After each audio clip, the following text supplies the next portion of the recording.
Boa noite a todos. Boa noite. Gostei de estar polarizado hoje, né? Todo mundo do mesmo lado. É com muita alegria que a Casa Divina Missa recebe todos vocês para mais uma noite de estudos, à luz da doutrina espírita. Eu gostaria de saber se tem alguém aqui pela primeira vez numa casa espírita ou numa casa Divina Missa. Só esse lado aqui responde, tá, gente? O lado de cá a gente já sabe que tem. Muito bem, pessoal. Com muita alegria que a gente está aqui de novo para começar mais uma noite de estudos. E essa noite nós vamos falar sobre o tema fé. Não sei se vocês já ouviram falar nessa palavra, na importância que ela tem e principalmente no poder que ela possui. Isso está lá em Mateus, no capítulo 14, versículo 22 a 28. Quem vai falar sobre esse assunto hoje é o nosso irmão, o Milton. Ok? Mas não tem jeito de a gente falar do Evangelho de Jesus sem pedir autorização e um amparo para isso, né? Então, dessa forma, nós vamos rogar a Jesus, o divino e amado Mestre, que nos ampare, que nos proteja, que nos guarde, que nos guie, que nos esclareça nessa nossa jornada, iluminando, intuindo o nosso palestrante da noite, para que ele possa tocar os nossos corações e as nossas fibras mais íntimas, nos auxiliando na tão necessária transformação. Que Jesus, o amado Mestre, possa incluir, esclarecer, e que essas palavras possam reverberar fundo dos nossos corações nesse momento em que a Terra passa por tantas transformações, tantas modificações, e sem a fé, como nos ensinaste, Jesus, não seremos nada diante de tantas mudanças.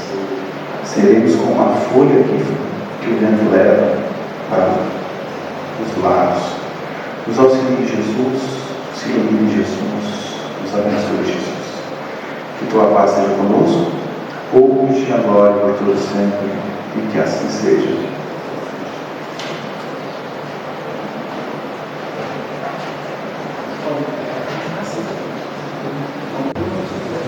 Boa noite a todos.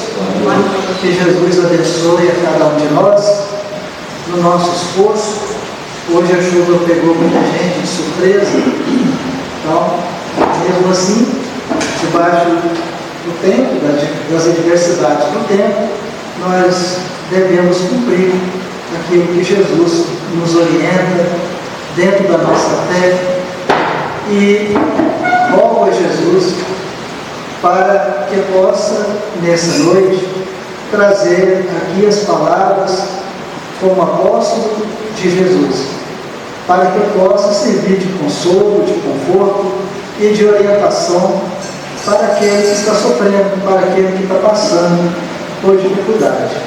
Eu rogo ainda a Jesus para ir na casa de cada um, retirando de lá toda doença, toda perturbação, toda maldade, e que Maria Santíssima possa envolver cada membro da família em bênçãos de muita paz, pedindo ainda a paz entre os casais, a paz entre os irmãos, e pedindo ao Senhor Jesus propiciar para que os jovens casais tenham também casa para morar, tenham também o emprego para adquirir os recursos para se manterem.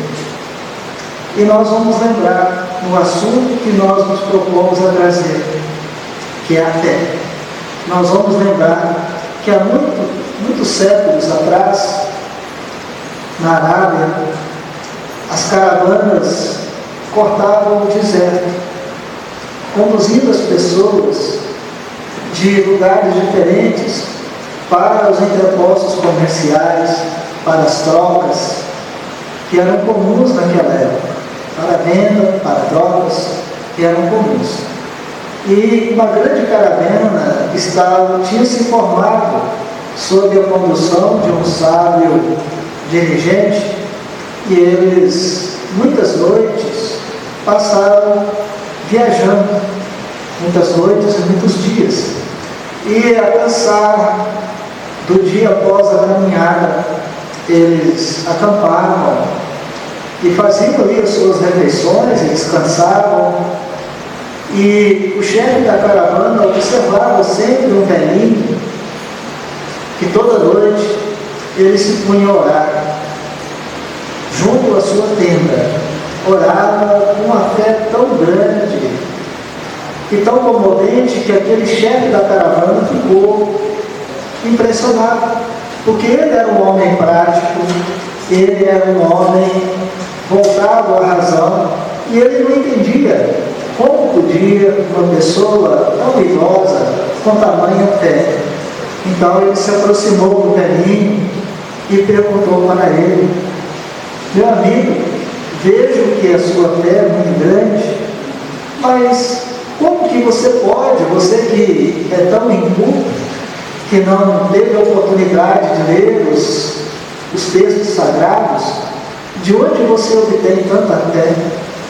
E o velhinho, na simplicidade, um ancião, cabelo branco, respondeu para ele: olha, meu senhor, quando nós recebemos um bilhete de alguém que não está assinado, ou seja, além da assinatura, como é que nós vamos identificar quem é que mandou para nós o bilhete?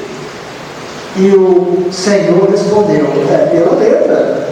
Além da assinatura, pela letra, nós podemos identificar quem mandou o bilhete. O velhinho ficou satisfeito com a resposta e fez uma outra pergunta. À noite, quando estamos dormindo, escutamos do lado de fora de nossa tenda passos.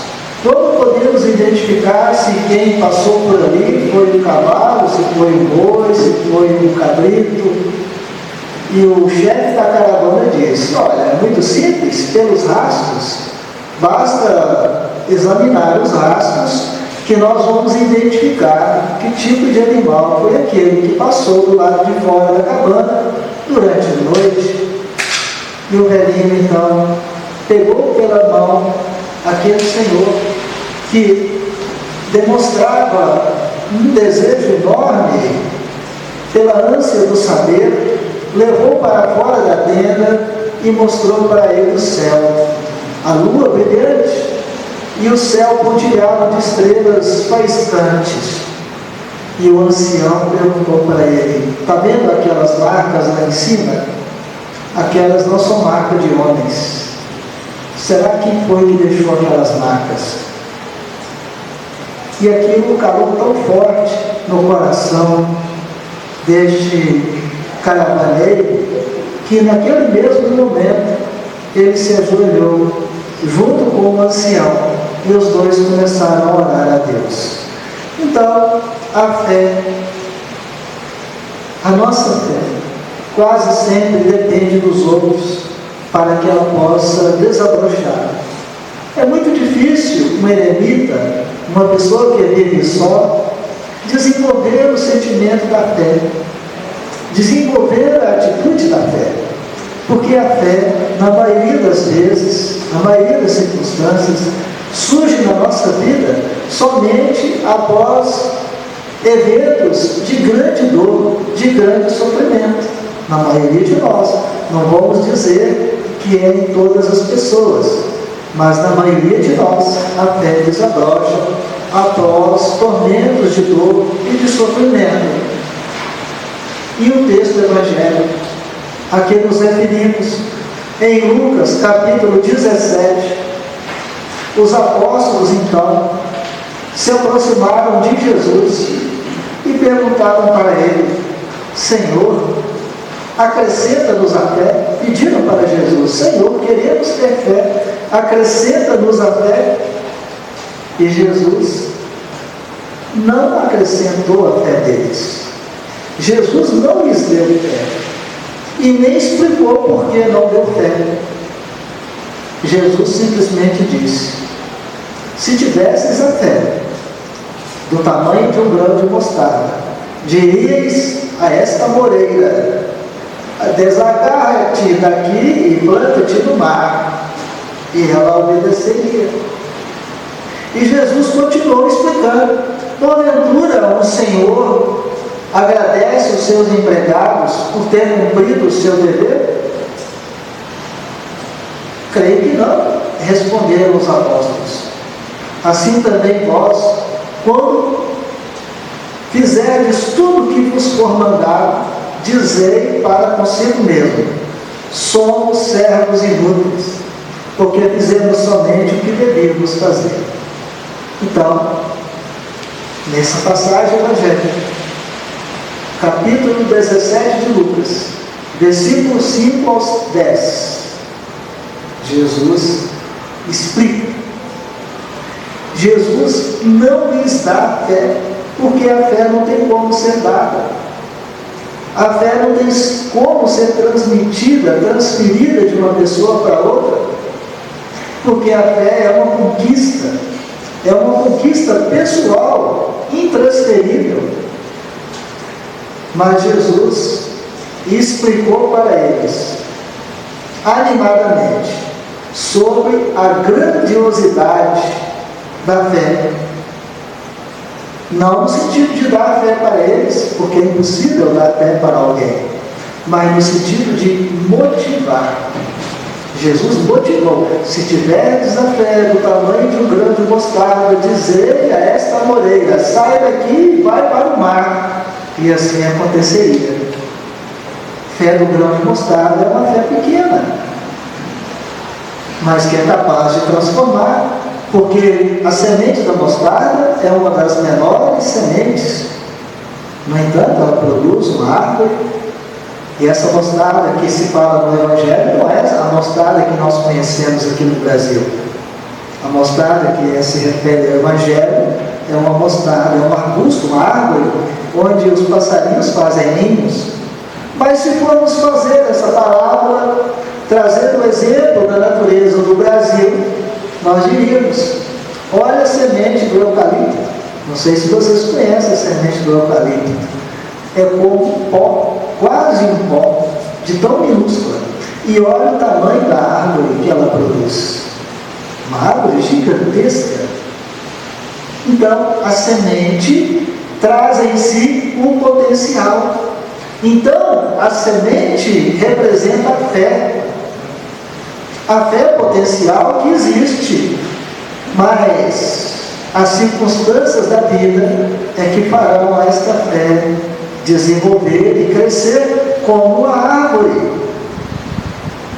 A semente de uma árvore, para desenvolver e crescer, muitas delas passam pelo estômago das aves, rolam pelos cascalhos, nas cachoeiras, nos lagos, nos riachos, se atritam no solo. Algumas permanecem durante muitos anos num ambiente seco, sem nenhuma possibilidade de germinação, até que um dia chega uma chuva, ou uma terra boa, uma terra fértil, um momento propício, então aquela semente vai germinar e vai crescer. E assim somos nós. Nós somos sementes da criação divina. Todos nós temos em potencial toda a potencialidade divina. Somos herdeiros de Deus. E como herdeiro de Deus, temos as qualidades de Deus também inatas, pela genética divina. Jesus fala em João, capítulo 1, vós sois deuses. Temos em nós a potencialidade divina como uma semente tem uma árvore gigantesca. Mas as circunstâncias da vida, as provações, as lutas da vida farão com que cresçamos, farão com que melhoremos o nosso íntimo. Por isso que o Evangelho diz: amai os vossos inimigos, fazei o bem, esforçai, tolerai, suportai, aceitai as adversidades da vida. Por quê? São instrumentos que o Criador coloca no nosso caminho, não para nos fazer sofrer, mas para nos fazer crescer. Deus não quer autômatos, Deus não quer robôs. Deus quer criaturas sábias, donas do seu livre-arbítrio, capazes de escolher o que é melhor para si. E isso é impossível acontecer se não mergulharmos no mundo de provas e expiações no qual nós estamos inseridos, a nossa terra. um mundo de provas e expiações, onde o mal sobrepuja o bem. Está no Evangelho segundo o Espiritismo. E não precisa ir longe para ver isso.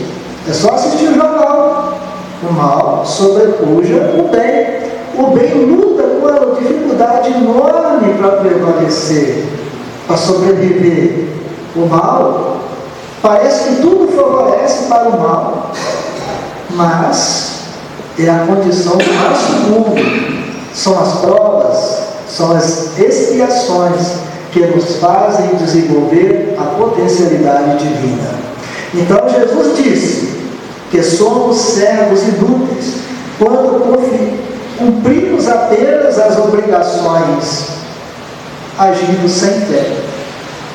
Quando apenas cumprimos as nossas obrigações, agindo com pouca fé. Quando os apóstolos estavam atravessando o lago de Tiberíades, após um dia maravilhoso de curas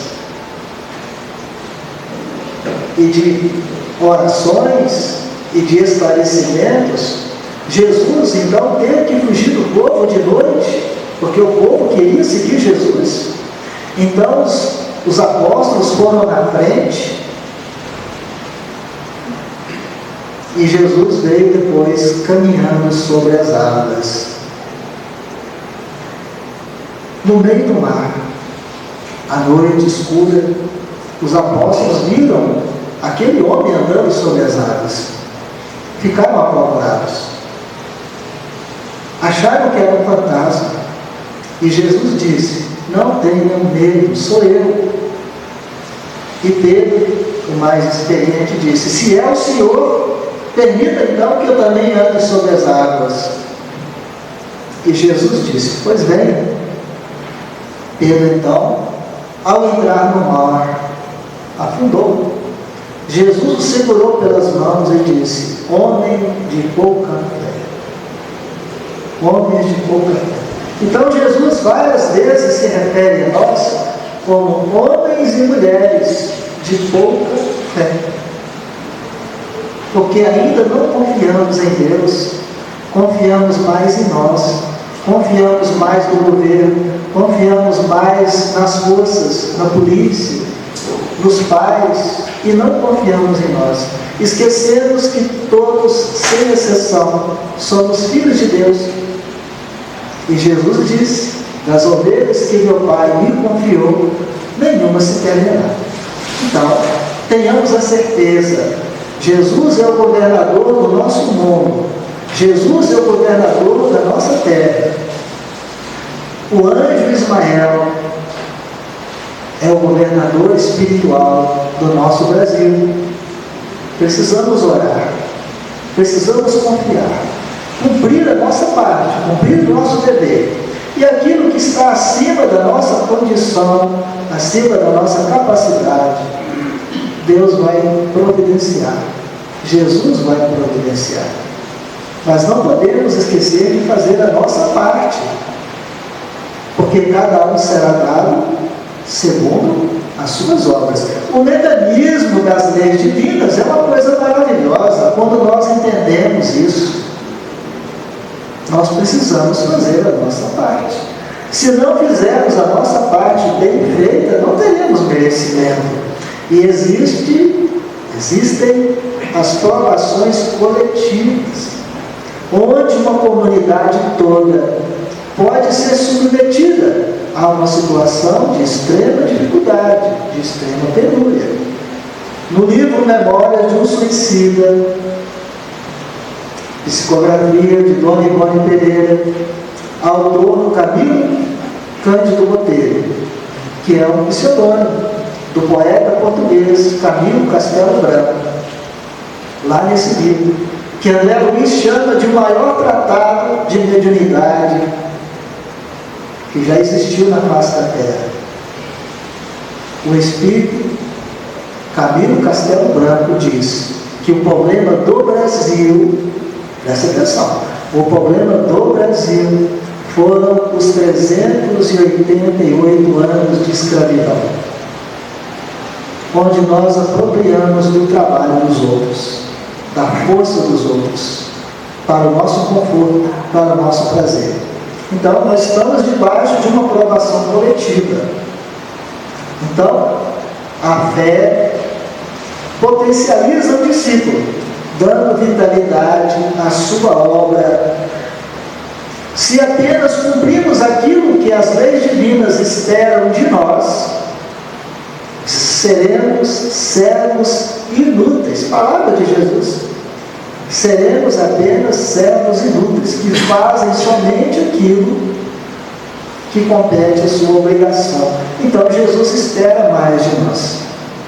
Esse versículo é altamente comprometedor. Jesus espera algo mais de nós. Nós não podemos ser simplesmente homens comuns, homens vulgares, mulheres comuns, mulheres vulgares. Jesus espera mais de nós, porque a vida futura, a vida espiritual nos aguarda, cheia de surpresas, cheia de belezas, cheia de esperanças. Nos mundos superiores, onde não tem guerra, onde não tem fome, onde não tem ódio. Então a fé estacionária dos servos inúteis não é produtiva e se abala diante das menores contrariedades. Diante das menores contrariedades, a pessoa se abala, a pessoa se enfraquece.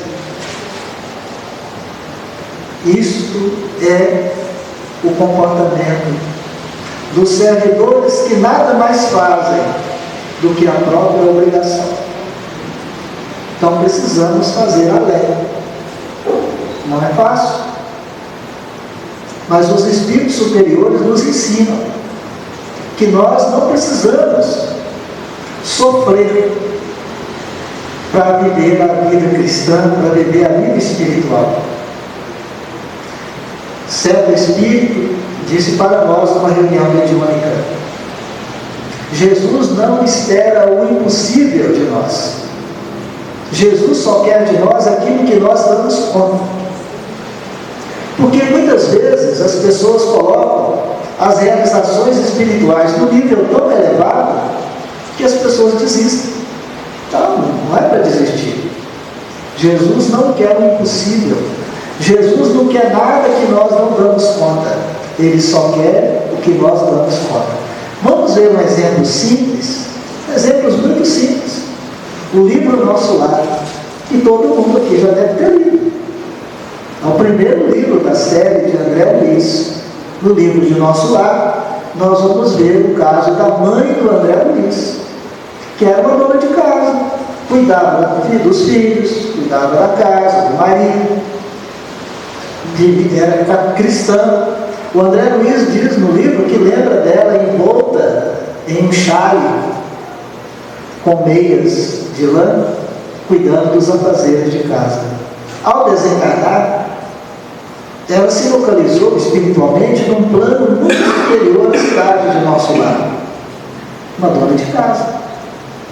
Nós vamos ver um outro caso tão simples, tão perto de nós, aqui na cidade de Pedro Leopoldo. A dona Cidália, que foi a segunda esposa do pai do Chico Xavier. Quando a mãe do Chico Xavier desencarnou, o Chico Xavier tinha aproximadamente 5 anos de idade. E o pai ficou apavorado, porque eram muitos filhos, e distribuiu os filhos entre os parentes. E o Chico ficou para ser cuidado por uma madrinha. Só que essa madrinha era muito bruta.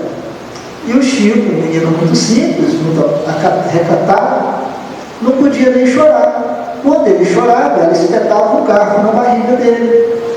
Então ele vinha para o fundo do quintal para chorar baixinho, para não incomodar a madrinha. E lá no fundo do quintal, no meio das bananeiras, ele chorava e orava: mamãe, onde a senhora está? E a mãe dele se fez presente: meu filho, tenha calma. Eu vou mandar um anjo para cuidar de você e dos seus irmãos. Ao longo do tempo, surgiu uma moça chamada Cidália, que resolveu casar-se com João Cândido, pai do Chico Xavier.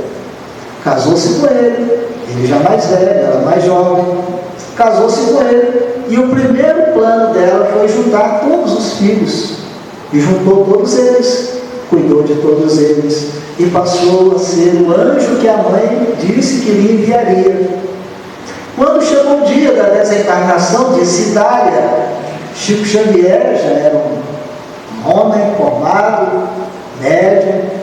No velório, ele viu se aproximar várias luzes extremamente brilhantes, que se aproximaram do caixão, e assim que eles pousavam no chão, se transformavam em criaturas aladas, extremamente brilhantes, e cada um deles depositou um beijo na fronte de Cidália. Quando o último beijou a fronte de Cidália, o espírito Cidália levantou-se do corpo, extrema beleza espiritual, irradiando luz e sabedoria e bondade. Ela observou, ela percebeu que o Chico estava vendo, ela deu um aceno para ele, e flutuou, e voou, junto com seus pares, junto com seus colegas.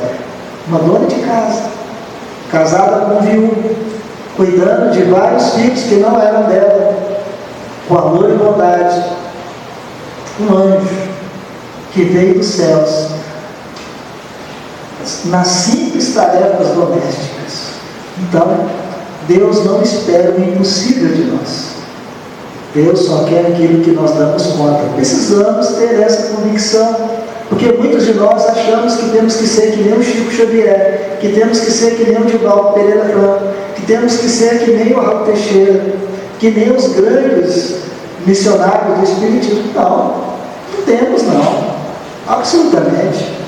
Podemos ser um bom pai, uma boa mãe, um bom trabalhador na fábrica, na empresa onde nós trabalhamos, guardando a nossa fé, a esperança, orando um pelos outros.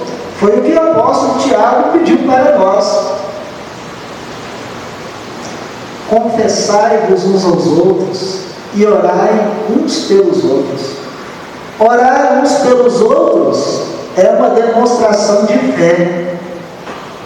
Orar uns pelos outros é demonstração de fé. Lá no livro dos Mensageiros, no culto do lar, na casa de Dona Isabel, a viúva com 4 filhos fazia o culto do lar, e eles tinham hábito, além da leitura do Evangelho, ela pegava o jornal e lia ali alguma notícia trágica da desencarnação de alguém, e ela e os filhos oravam em favor daquele alguém. O Divaldo Pereira Franco, no livro Semeador de Estrelas, ele conta para nós que ele tem um caderno de orações, onde ele anota os nomes das pessoas que precisam de orações, e todas as noites, antes de dormir, ele faz um Pai Nosso, uma Ave Maria, e lê os nomes de cada um deles, pedindo a Jesus para socorrer e para acolher a cada um deles. Olha a fé. São coisas que nós podemos fazer. Nós não temos condições de criar um orfanato para acolher centenas de crianças, mas nós podemos imitar o Divaldo Pereira Franco orando por quem precisa, no nosso caderninho de orações. E certo dia, o Divaldo, como todo mundo, também trabalhava. Ele era funcionário público e teve um problema grave no trabalho profissional dele, onde ele foi humilhado. Ele chegou em casa triste, abriu a janela e fez uma prece: oh meu Jesus, me socorre, eu não sei como eu vou aguentar essa luta. Imediatamente ele viu uma estrela distante que começou a movimentar, começou a vir na direção da janela dele, pousou no quarto e apareceu a forma de um homem. O Divaldo ficou assustado e o Espírito disse: irmão Divaldo, eu vim aqui para pedir para o senhor para não chorar. O Divaldo disse: mas meu amigo, eu estou sofrendo tanto. Será que eu não tenho direito nem de chorar? Sodivaldo, se o senhor chorar, muitas pessoas vão ficar tristes, porque somos muitos cujos nomes estão aí nesse caderno do senhor, inclusive eu. Há 20 anos atrás, o senhor estava viajando de trem, na estação tal, da cidade tal, e ali naquele momento eu pratiquei o alvo extermínio. E o senhor procurou saber qual era o meu nome, anotou-me todas as noites, o senhor orou por mim, durante mais de 20 anos. O senhor não ficou sem orar por mim nem uma noite. E graças às suas orações, Sodivaldo, hoje eu já sou acolhido nos hospitais, estou em franca recuperação, estou me preparando para reencarnar. Então, Sodivaldo, todos nós, cujos nomes estão aí no seu caderno, estamos orando pelo Senhor, para o Senhor vencer as suas lutas. Não desanime. Imagine, todos nós podemos ter essa alegria de, durante o nosso sono físico, ter uma visita espiritual. Não somos médios videntes, não veremos os espíritos na nossa casa, mas durante o sono eles virão nos visitar e poderemos lembrar deles. Certa vez, eu era um evangelizador espírita, evangelizador de crianças, lá na Sociedade Espírita Maria Nunes, no bairro Providência. Lá era onde a sede de trabalho do Centro Espírita Maria Nunes, do Sr. João Nunes Maia. Maria Nunes era a mãe do Sr. João Nunes Maia. Eu era evangelizador de criança, mas eu sempre fui muito ignorante, vou ser bem direto. E lá na evangelização de criança tinha uns meninos muito difíceis. E eu andei puxando a orelha de um menino. Eu não podia fazer isso. Nem os professores podem fazer isso, né? Mas isso foi há uns 30 anos atrás, uns 40 anos atrás. E durante a noite eu sonhei que eu estava puxando a orelha do menino e pondo no bolso. Eu percebi que eu estava comprando para pagar depois, porque eu também iria passar por isso. E certo dia, eu morava aqui no meu Dourado, pegava 2 ônibus, ia lá para a Sociedade Espírita Maria Nunes. Certo dia, naquela época, o despertador era de corda, né? Esqueci de pôr para despertar, não despertou. Quando estava já no horário limite, se eu não levantasse naquela hora, eu não ia chegar a tempo. Eu ainda dormindo, vi uma senhora entrar no meu quarto, usando uma saia comprida, marrom escura, uma camisa de manga comprida, marrom mais clara, o cabelo em forma de coque. Entrou no meu quarto, enfiou a mão no meu rosto, virou o meu rosto para cima. Eu abri os olhos, ainda vi ela sair do quarto. Quando eu olhei o relógio, estava na hora de levantar. Ela foi me acordar. Então, depois, pela comparação, eu pude observar que era a senhora Anália Franco. Anália Franco, uma grande trabalhadora da evangelização infantil, que esteve lá. Então, todos nós somos visitados pelos bons espíritos. Nós não percebemos, mas Jesus não abandona os seus trabalhadores. Por isso que precisamos ter motivos para ter fé. E eu me lembro de uma poesia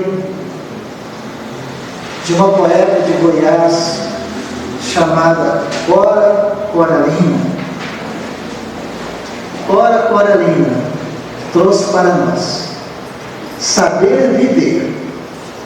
Não sei se a vida é curta ou longa demais para nós. Mas sei que nada do que vivemos tem sentido se não tocarmos os corações das pessoas. Muitas vezes, basta ser um colo que acolhe, um braço que envolve, uma palavra que conforta, um silêncio que respeita, uma alegria que contagia, uma lágrima que corre, um olhar que acaricia, um desejo que sacia, o amor que promove.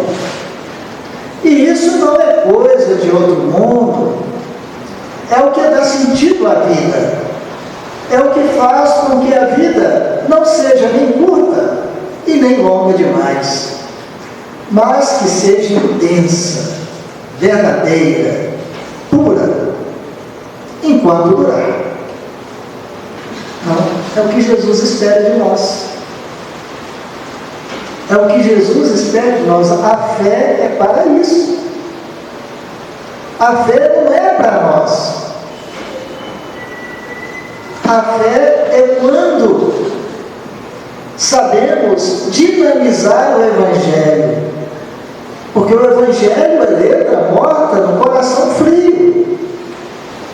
A fé é que dá vida para o Evangelho. A fé é que transforma o Evangelho em coisa viva.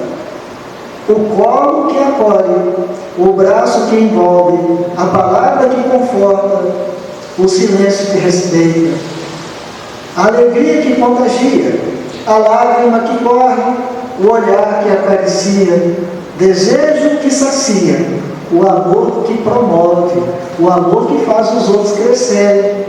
De que adianta eu dizer que amo uma pessoa, um filho, uma esposa, um marido, uma namorada, um namorado, e ele continua triste, ele ou ela continua deprimido, continua infeliz. O amor tem que promover as pessoas. Então a fé é que vai dar vida. É muito diferente da letra, porque a letra, Jesus explicou, a letra mata, o Espírito vivifica. O Evangelho precisa se transformar em vida dentro do nosso coração, no nosso dia a dia. E tinha uma senhora que foi abandonada pelo marido. Eram muito pobres. O marido não aguentou a vida de lutas. 4 filhos, 4 crianças.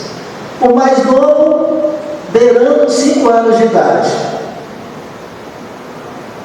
E ela, desesperada, além da tristeza de ter ficado só, era obrigada a sustentar os filhos, pagar o aluguel, as despesas. Vivia num casebre muito pobre, muito pequeno, muito simples. E nos idos de 1950, não tinha tantas oportunidades. Então ela começou a lavar roupas. Começou a lavar roupas para alimentar e cuidar dos seus filhos. Muito triste, coração amargurado, todos os dias. A luta na lavação de roupa, para ganhar mixaria.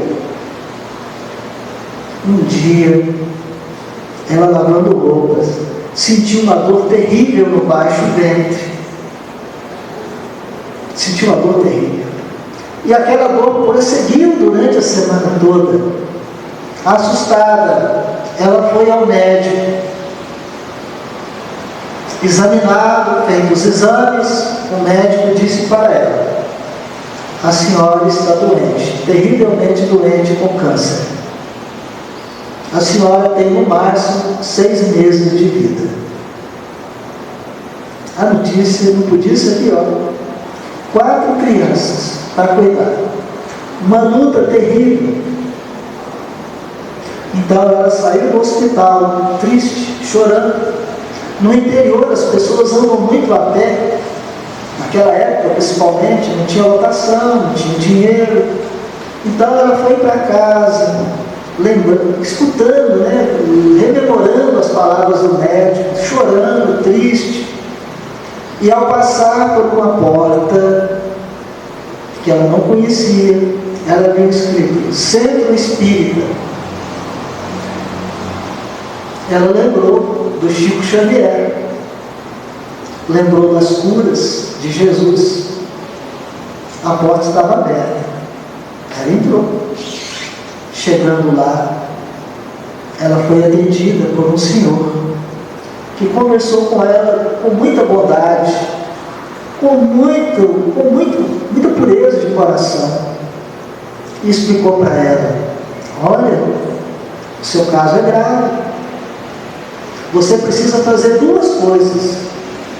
A primeira coisa que você precisa fazer é perdoar o seu marido que te abandonou.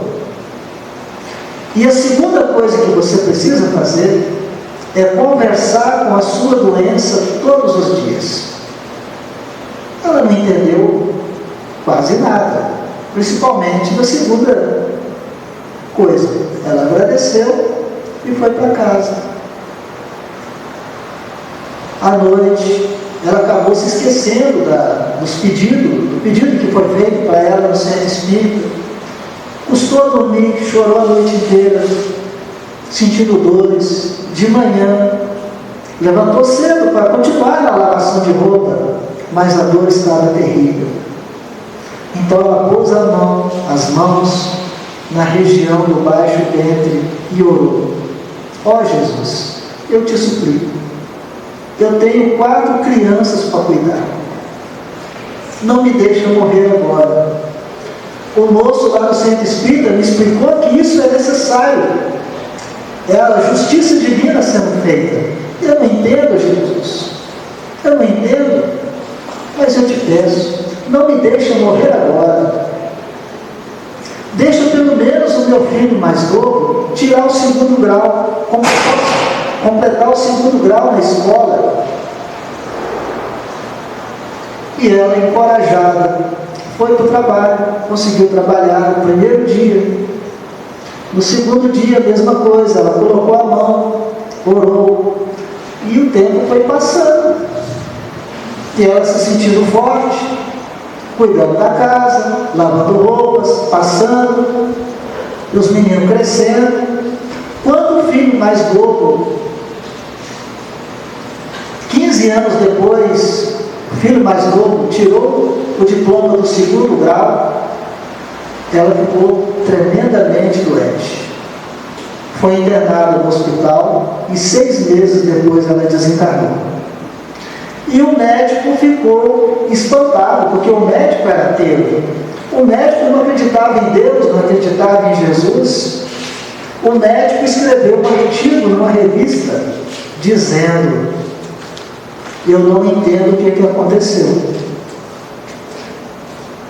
mas eu posso perceber a ação de Deus agindo, porque ela tinha 6 meses de vida e ela viveu exatamente 15 anos e 6 meses.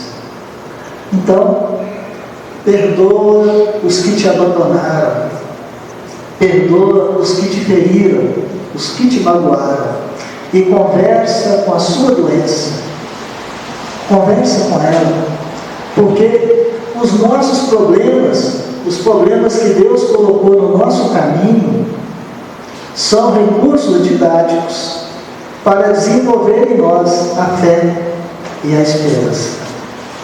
E havia então um homem que viveu na terra de forma ambiciosa, possuía tudo o que queria, conquistava por meio da violência, da brutalidade, um homem tremendamente materialista. Tudo que ele queria, ele conquistava.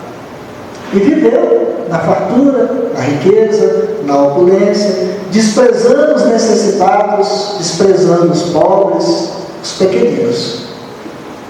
Mas chegou um dia que esse homem desencarnou e sofreu terrivelmente nas regiões inferiores pela dureza do coração, pela falta de fé, pela falta do amor ao próximo, pela falta da bondade. E foi preparada uma nova reencarnação para ele, onde ele pudesse conquistar a tão sonhada fé, que muitos de nós ainda não temos. Então ele reencarnou num lugar extremamente pobre, uma terra seca, pessoas tão simples e tão ignorantes, e ele reencarnou ali. E quando criança, ele via a mãe chorando, porque muitas vezes não tinha o que fazer, não tinha comida para preparar para ninguém. Ele via o pai aflito, tentando arrumar alguma coisa aqui e ali. Então a mãe chamava todos para orar o rosário à noite. Eles oravam, cantavam hinos, oravam o terço. Durante o dia, organizavam as procissões, as pessoas, cada um carregando uma lata d'água na cabeça, subindo o alto do morro, cantando hinos, cantando a procissão, e depositava água no pé da cruz tosca, e ali oravam, rezavam o terço, cantavam hinos, suplicando a Deus para mandar chuva. E ao longo dos dias a chuva vinha, para a alegria geral de todos.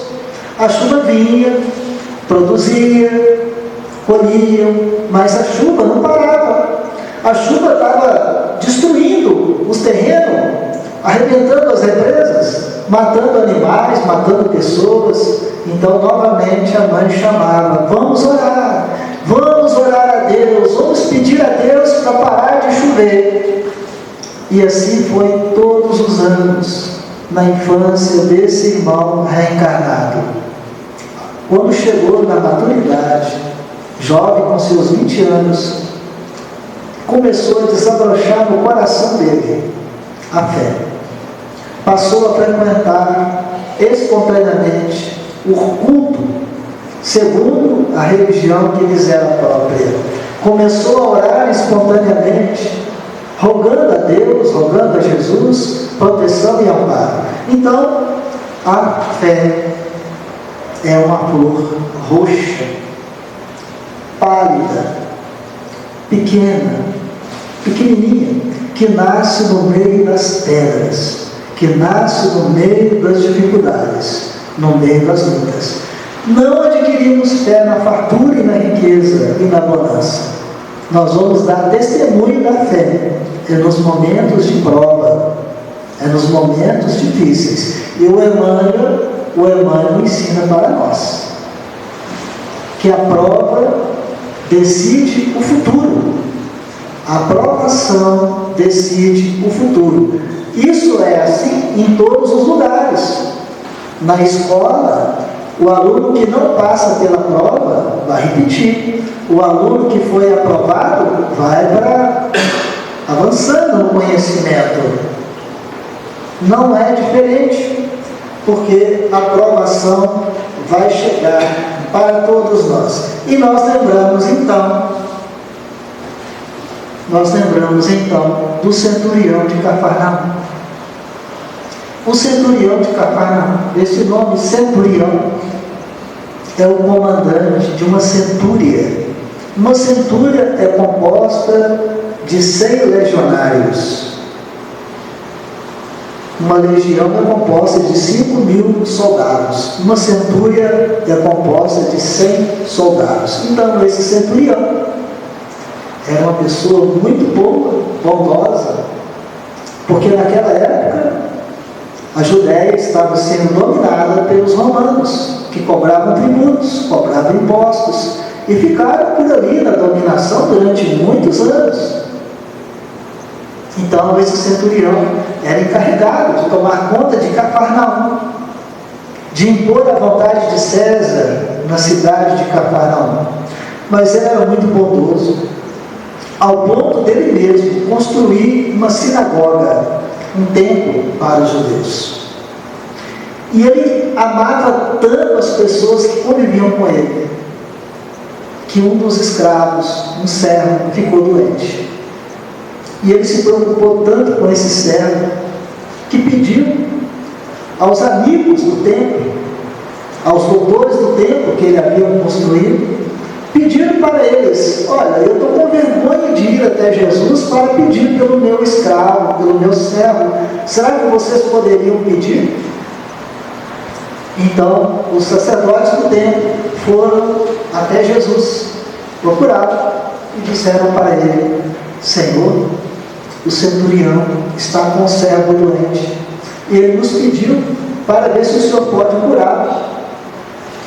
E ele é digno de que se faça isso por ele, porque ele é muito bom para nós. Ele inclusive construiu para nós o nosso templo. Devemos isso a ele. E Jesus, de bom grado, sem nem questionar, começou a caminhar, porque naquela época era tudo longe, não tinha transporte, era tudo a pé. Tudo a pé. E Jesus, então, acompanhado pelos sacerdotes, foi até a casa do centurião, que era muito longe.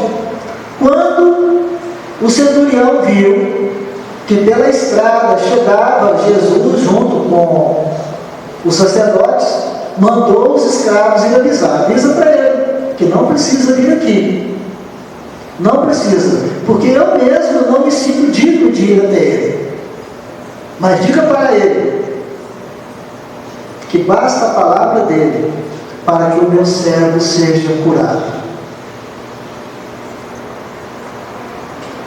E Jesus então respondeu: eu nunca vi tamanha fé em Israel. Nunca vi tamanha fé em Israel. E Jesus não foi, obedeceu a orientação. E quando aqueles escravos que aí tinham avisado retornaram para casa, o escravo doente, o servo doente já estava bom, já tinha recuperado do tratamento à distância. Então, muitos de nós achamos que o tratamento espiritual só tem valor se nós estivermos lá dentro da sala da reunião mediúnica, ou se nós estivermos dentro do centro espírita. Hoje nós sabemos que basta um coração cheio de fé, cheio de boa vontade, pedindo em oração, que a equipe espiritual vai até a casa da pessoa para poder levar o tratamento. Seja o tratamento da saúde do corpo físico, seja o tratamento de uma obsessão. Porque nós vamos lembrar da mulher cananeia. A mulher cananeia tinha uma filha doente, tremendamente doente e obsediada. Ela já tinha apelado para todos os recursos e não conseguiu ajuda para tratar a sua filha. E ela ficou sabendo que Jesus estava na cidade. E foi até ele. Procurou por Jesus insistentemente. E de longe gritava, porque Jesus estava cercado de pessoas, e gritava: Jesus, filho de Davi, tenha compaixão de mim, a minha filha está doente, terrivelmente doente, por misericórdia. E Jesus fingiu que não estava escutando, porque Jesus estava fora de Israel. A Cananéia era um local onde viviam os gentios. E a missão de Jesus não era com os gentios. Quem tinha a missão de tratar os gentios era Paulo de Tarso. Mas os discípulos disseram: Jesus, ela está gritando muito, ela está fazendo um escândalo muito grande. O Senhor precisa dirigir a palavra para ela. Então Jesus a chamou e disse: mulher, o que desejas? Senhor, a minha filha está doente, terrivelmente doente. Eu peço ao Senhor para curá-la. E Jesus disse: mas você sabe que eu não vim para os gentios, eu não posso curar sua filha. Ela disse: Senhor, mas os cachorrinhos também se alimentam das migalhas que caem da mesa do seu Senhor. Então Jesus respondeu para ela: mulher, A tua fé é muito grande. A tua fé é muito grande. Que seja feito conforme você está pedindo. E naquele mesmo momento, a filha que estava a quilômetros de distância recuperou a sua saúde. Então, precisamos ter essa certeza, ter essa fé, que o alto não nos abandona. Onde quer que estejamos, seja no templo, seja em casa, seja no trabalho profissional, seja numa prova na escola, seja num momento de tensão do dia a dia, num problema profissional qualquer, vamos lembrar de Jesus, vamos lembrar da oração e vamos pedir, como a mulher cananeia pediu, como o centurião pediu. Vamos lembrar: Senhor, me socorre, eu preciso do Senhor. Como a mulher lavadeira pediu: Senhor, eu tenho 4 filhos para cuidar. O mais novo tem 5 anos de idade, o que será deles? Me socorre por misericórdia. E ela viveu mais 15 anos. O servo do centurião foi curado imediatamente. A filha da mulher cananeia foi curada imediatamente. E todos nós, pedindo como Jesus nos ensinou: pedi e obtereis, buscai e acharei, batei as portas e as portas se abrirão. Então, precisamos entender que Jesus espera mais de nós. Porque se apenas cumprirmos as obrigações nossas, sem o sentimento de amor, não seremos como Cora Coralina, a poetisa de Goiás, explicou para nós. Não seremos o colo que acolhe, o braço que envolve, a palavra que conforta, o silêncio que respeita, a alegria que contagia, a lágrima que corre, o olhar que acaricia, desejo que sacia e o amor que promove, porque a fé faz isso. E Maria Dolores, espírito, estudiosa, querendo saber sobre a fé, ela procurou na natureza definições da fé, para que enfim eu pudesse reter comigo a força da esperança e compreender de tudo a mensagem da prece. Então eu fiz uma pergunta para o mar, e o mar me disse, em ondas e espumas: em Deus deponho a minha própria fé, mas devo criar vida e equilibrar o mundo, desde a treva do abismo abissal até a fúria das marés. E a árvore, balançando ao vento, me explicou: a Deus eu me entrego, o grande Deus do eterno sumo bem. Muito embora, no entanto, apedrejada, devo servir, sem perguntar a quem. E a fonte murmurante, esclareceu para mim: a Deus eu me guardo, Pai de beneficência e de progresso. Compete-me, porém, suportar pedra e lodo, ao fecundar o campo onde eu atravesso. Então eu procurei a roseira, e a roseira, espetada por espinhos, disse: eu pertenço a Deus.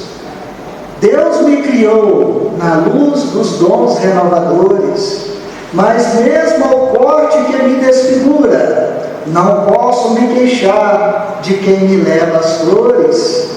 Então eu pensei comigo mesmo: a fé persiste e vence. Do espírito mais nobre ao mais plebeu, no coração que serve, age e confia, sempre a espalhar o amor que vem de Deus.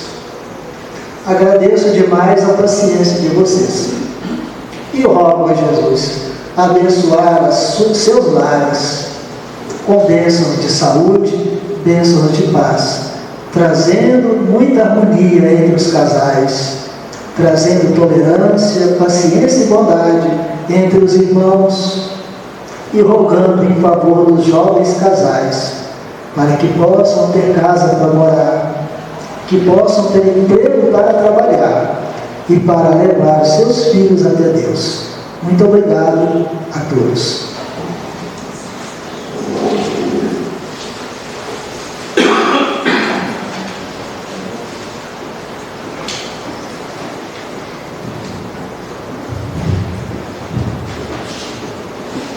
Bacana, né, pessoal?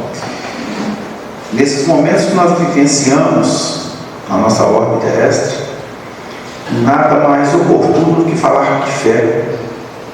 Essa fé que fortalece, que consola, que ampara, que nos ajuda a caminhar, porque através da fé nos ligamos ao mais alto. Exercitar a fé é muitas vezes buscar Deus pelo pensamento, mas muito mais do que isso, é vivenciar os ensinamentos que Jesus traz para a gente, porque demonstramos que realmente acreditamos na mensagem do Cristo, que ela veio para efetivamente nos trazer uma condição melhor. Meus caros, eu queria trazer para vocês 2 recadinhos bem rápidos. A nossa biblioteca, ela está fazendo uma promoção de livros novos infantis, sendo que livros usados a partir de R$4. Fiquem à vontade, todo dia antes das reuniões está acontecendo essa venda, e ela nos ajuda na manutenção da casa. Eu queria convidar todos também para o Sarau de Arte Espírita, que vai acontecer no dia 29 de outubro, de 16 às 19 horas, aqui no salão. Sintam-se convidados. E, por último, eu gostaria de apelar ao coração de vocês, aqueles que tiverem condição, para nos ajudar com as cestas básicas. Temos a necessidade de arroz, de açúcar, óleo, fubá, farinha de mandioca, sabonete. As doações podem ocorrer nas segundas-feiras e quartas, de 19 às 21, e aos domingos, de 9 às 10 da manhã. Bom, meus irmãos, eu vou convidar a todos a me acompanhar na nossa prece de encerramento, agradecendo a Jesus, acima de tudo, a Deus Pai Todo-Poderoso, aos amigos queridos que nos acompanham nessa nossa jornada, pelo amparo, pela proteção, pela sábia intuição sobre o palestrante da noite, por tudo que recebemos, Jesus. Que os nossos corações possam efetivamente sintonizar com esse amor maior que nos cerca, que é o amor de Deus e de Jesus para conosco, e que nossa fé possa se fortalecer, para que possamos passar por esses momentos probatórios com serenidade e equilíbrio, entendendo que tudo nos acontece segundo a nossa necessidade, e que provém do Pai Todo-Poderoso e amoroso, que sempre nos quer o melhor. Agradecemos a Jesus, agradecemos a Deus Pai, que tenhamos uma ótima semana. Vão com Deus, que Jesus ampare. Para aqueles que tiverem necessidade de tomar um passe, meus irmãos, os passes vão acontecer agora, formam uma fila à direita, e a gente pede caridade do silêncio. Fique com Deus.